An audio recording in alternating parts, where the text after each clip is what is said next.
love the futurities. It's where my heart is. I love starting the colts. That's the most fun for me of all of this. When they kind of get finished and solid, they get a little bit boring to me after I get them all figured out. And then they're not quite as big of a puzzle.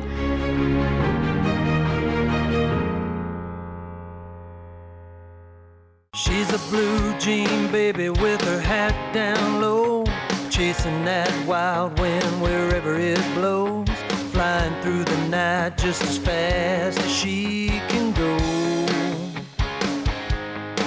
Yeah, it's one right, two left, riding like hell round that clover leaf pattern that she knows so well. Sitting just right with the reins in her hands underneath the bright lights, chasing them pins. She's one of those nobody knows out making some noise. Yeah, she's a dark horse.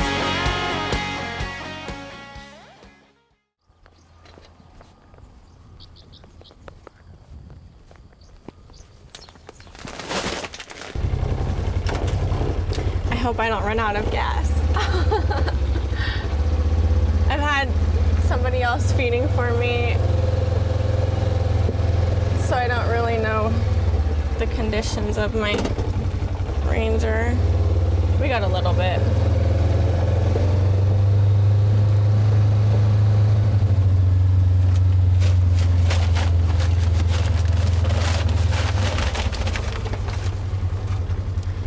Every morning when I'm graining, I try to check these horses' legs and make sure everybody's legs are tight and they're walking around sound and they look happy. And I try really hard just to grain them as quick as I can because I know they're all hungry. This one here gets really frustrated if I don't feed him. He demands to be fed first when they're in the barn. And he'll tear the barn down if I don't, so I just feed him first. I did 3-day eventing. I came up riding English, and I didn't start out a barrel racer. That came later. Was a pony clubber, but I got a lot of instruction doing and a lot of lessons riding English, and going up through dressage. You need the horses to be really collected and everything on a light feel. My cues, you can't really see me do a whole lot when I'm riding. It doesn't look like I'm doing probably much at all, but to my horses, it's a big cue to them because they're very in tune with light cues. Last night, she did it again. She's won 2 full rounds in a row. Look at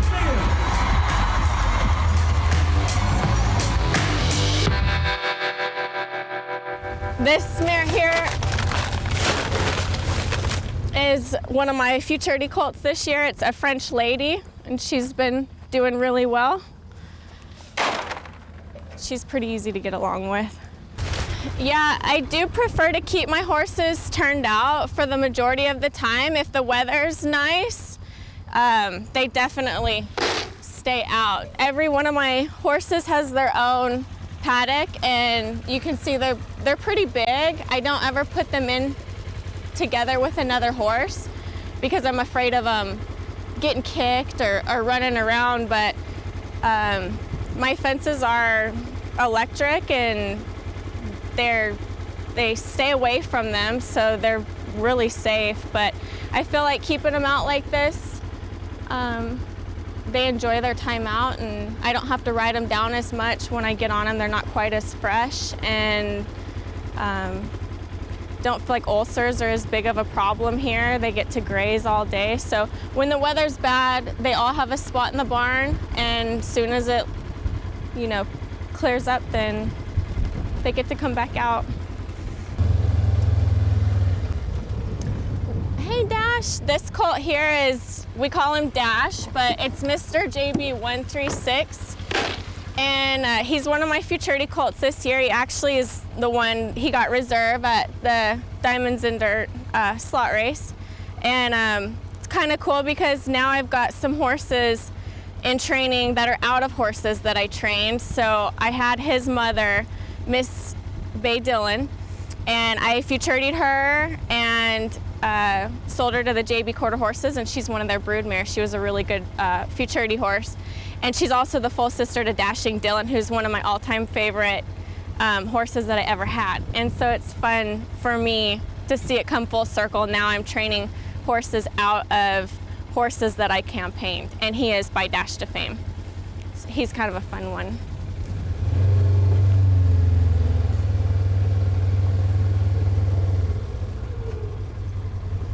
I guess this colt's pretty special to me. He's one of my 3-year-olds.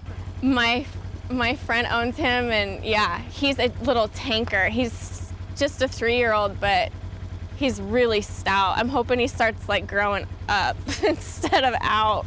But he's super fun. He has a lot of personality, and every time I come out here, even when I don't have grain, he just comes running from the back to me. So it's always fun when you have one that just loves interaction that much.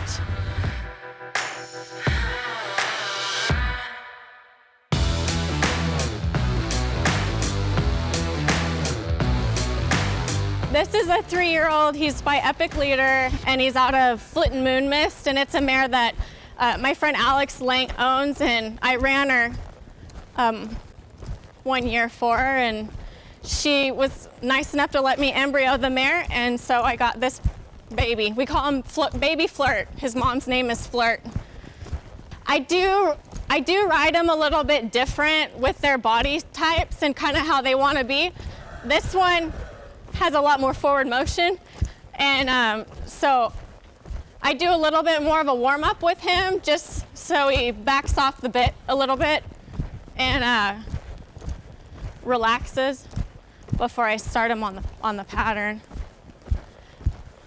And I do a lot more collection with him and stopping and backing up and backing off my hands just because he naturally wants to be so much more forward. Ooh. Good job, buddy. The mane, it's everywhere. Yeah, he has a really light feel like Epic does, and he's very quick on his feet, really light on the sides, and really, he moves away from pressure really easily. Please don't make me fall off.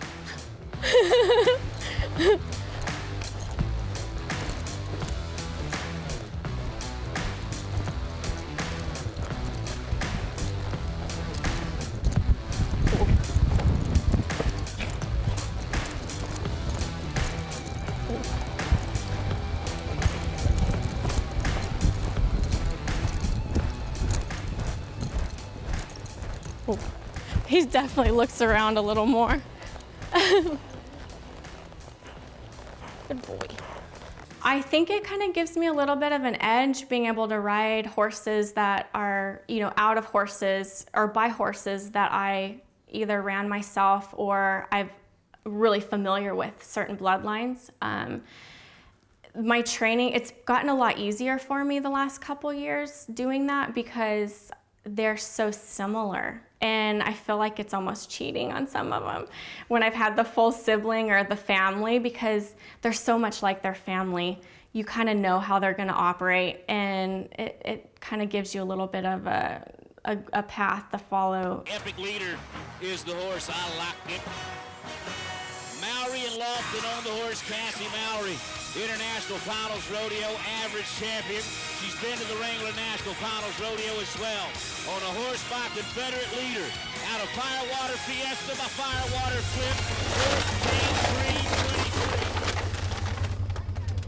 Flip. These are my yearlings, and definitely got one that's towering over the rest. It's kind of funny how they grow in stages. They'll just shoot straight up, and then they get a little wider, and then they shoot up again. And yeah, I do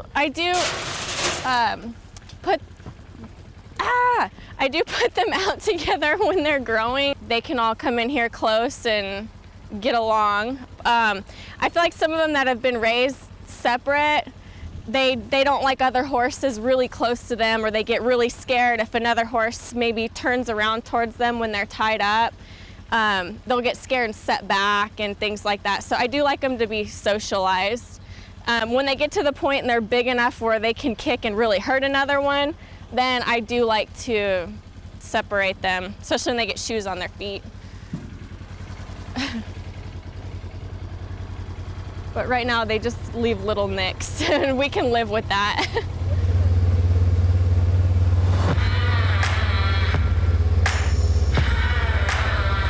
From Dublin, Texas, Mowry riding the horse named Rocco. Ladies, let's go. All right, to the right barrel first or to the left, either way is good. Get ready, girls, on the count of 3. 1, 2, 3. Come on. Atta girl, wow, 17:31. I think that was quicker than any of our runs from yesterday. Yes, it was. How about today's champion, Dublin, Texas, Kassie Mowry.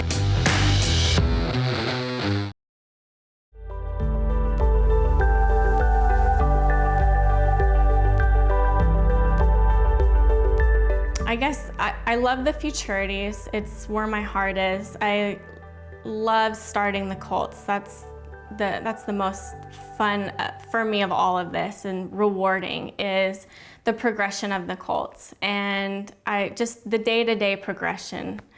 I feel like that's where I'm strong. That's my strong suit, and I have a lot of patience and can see the big picture with them when I start them, and always have that in mind. But I do love I love the process, and I love figuring them out. They're so complex. I love figuring out their personality and how they think, and just kind of what drives them. You know, some of them like to be asked a little bit more. Some you kind of have to stay after them a little bit, and you know. But I like just seeing them evolve. I guess the end result would be like Houston, and we put in all of this work, all these hours every day, every week to get to Houston, or for me, like a slot race.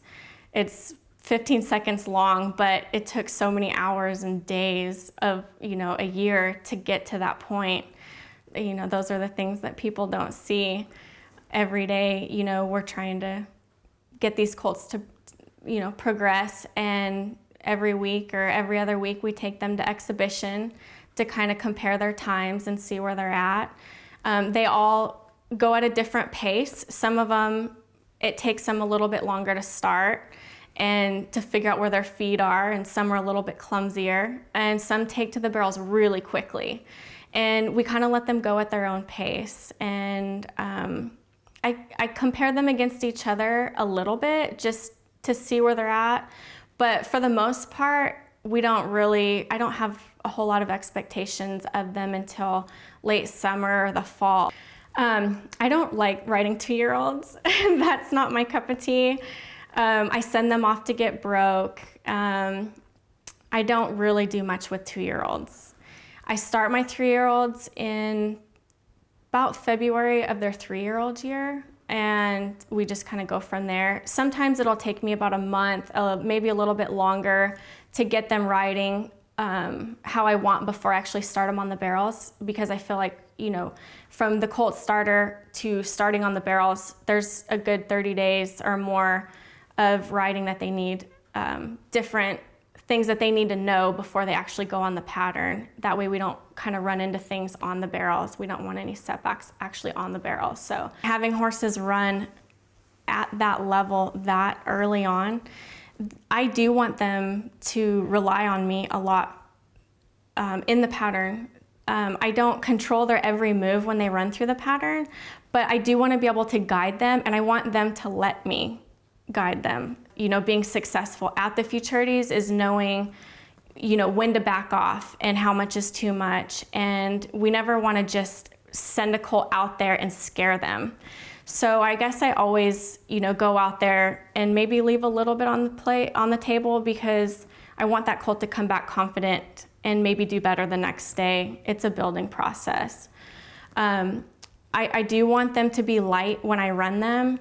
And that takes hours. That takes a lot of work outside of the competition arena to get that light feel. It takes confidence, it takes repetition. It just takes a lot of time of doing the same thing repetitively. I mean, that's how horses learn, is by repetition. And so if you're very, clear with your cues and your signals to them, and you do it enough, they pick up on it. And, that's what lays the foundation for these horses later on at the futurities, to have that lightness when you run them. And I do spend a lot of time doing slow work with them. I do want them to be really relaxed. Even these horses that are running at the top of their game, I always reserve the right to go slow. And I want them to let me go trot through the pattern, go exhibition, even the finished ones. I want them to know it's not always about the run. And I think that's what helps get me an edge. Firewater Makes Me Happy is, he's at the top of his game, but every morning he was willing to let me go out there and walk and trot through the pattern, and I was able to set him up every run by just walking and trotting through there. She set the arena record on Friday. She said that wasn't fast enough. Let's go faster. 12.793.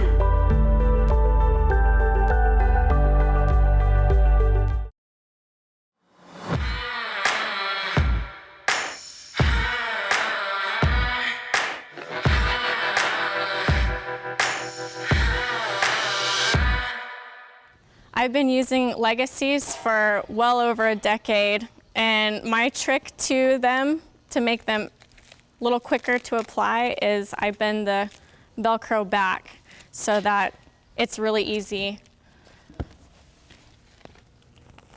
to put on. Not having to struggle with the Velcro when it's really sticky. This is a 3-year-old stud. This is probably the second time he's ever been away from home. This is a Chase and Firewater, and I rode Chase and Firewater, his dad, and his mother is Misty Blur to fame. She's the mother of some other really standout futurity colts, and one of them was actually his full sister. We called her Mercy. There's some similarities between him and his sister. I think him being a stud makes him a little bit more prone to look around, and his sister never really would do that. But both of them trained really, really easy and really quickly on the barrels. They just are natural turners. And so the training has been really easy for this guy. It's really been fun to this point. I don't really have things that I work on with him. It's more just trying to make him a little better every single day, trying to make him a little tighter in his turns and snappier. He doesn't have really any weaknesses that I have to correct. He's very athletic naturally. Well, this horse has a real natural tendency to hone in on the barrels. He's really connected to them naturally, and so when I'm going around the barrels at a trot especially, I'm really focusing on keeping his body round and not letting him make any just big like points or like points in the turn. I just want everything up and around really smooth. He has a tendency to want to just kind of bury up and come back through himself, so I just really work on forward motion with him.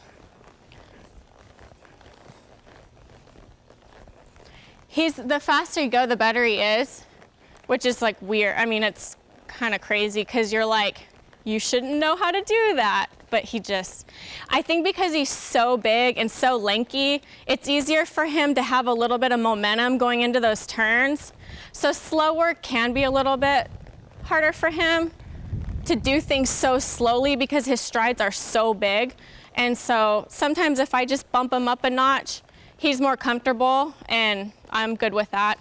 And then I've had them get actually better in their slow work just by doing that. And they get stronger. Like, these colts are using themselves in ways that they never have had to before, and they're still growing and kind of clumsy. And so it does take a lot of repetition for them to actually build the muscles for them to hold themselves up in a turn like that. So I keep that in mind. I know when they make a good run, some of them come out and they're just so pumped up and so proud and like, did you see that? You know, I think that when they're confident with their job and it's easy for them to do and they feel good, they love it. They crave it. I have some that just go in there in the alleyway and you can tell their ears are perked up and they are ready to go find those barrels. And they want to do it as fast as they can. That's not something that I put in them or make them do. But when their footwork is right and it feels good to them, they want to go and they want to do it fast. That's what they're bred to do. I know that the horses, you know, we get prizes out of this and money, you know, when it all comes together and they do well, and they don't. I think they love the feeling when it all goes smooth. I know that they can tell the difference. I'm big on feeding them cookies, and but they definitely do it for the reward. And that's one of the first things I do when I come out of an arena and I've had a good run. I reward that horse. I uncinch him and pet them and love on them. And to me, that's what they do this for. And they want to make you happy.